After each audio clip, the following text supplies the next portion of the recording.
अन्वीसाठी मी मूग डाळीचे डोसे बनवले। त्याच्यासाठी 1 वाटी मूग डाळ मी 1 तास भिजत घातली। नंतर 2 हिरव्या मिरच्या, 3 लसूणचे पाकळ्या, 1 चम्मच जिरे घेऊन मिक्सरच्या जारमध्ये भिजलेली मूग डाळ आणि मिरची आणि लसूण टाकून एकदम त्याच्यामध्ये थोडंसं पाणी टाकलं आणि एकदम अशी बारीक, जसं आपण डोसेचं पीठ बनवतो तेवढं छान वाटून घेतलं।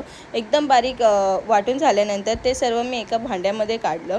तुम्ही बघू शकता छान असं माझं बॅटर जे आहे ते तयार झालं होतं एकदम डोसेसारखं। नंतर त्याच्यामध्ये 1 चम्मच हळदी पावडर, चवीनुसार मीठ मी अर्धा चम्मच टाकलं होतं। 1 चम्मच धने पावडर टाकून व्यवस्थित असं सर्व गोष्टी मिक्स करून घेतल्या।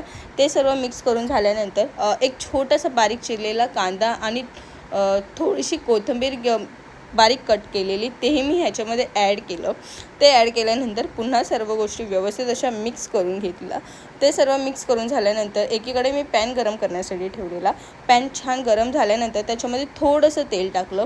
तेल टाकल्यावर सगळीकडे असं व्यवस्थित पसरवून घेतलं आणि एकदम बारीक असं छोटंसं मी डोसा काढायला सुरुवात केली।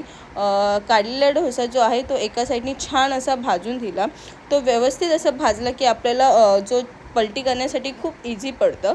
छान असं भाजून झाल्यानंतर माझा इझिली असा तो दुसऱ्या साईडला पलटी झाला।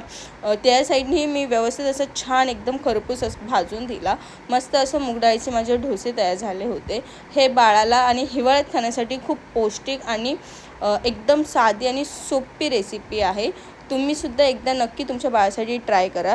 जर तुम्हाला ही रेसिपी आवडली असेल तर please like, share and subscribe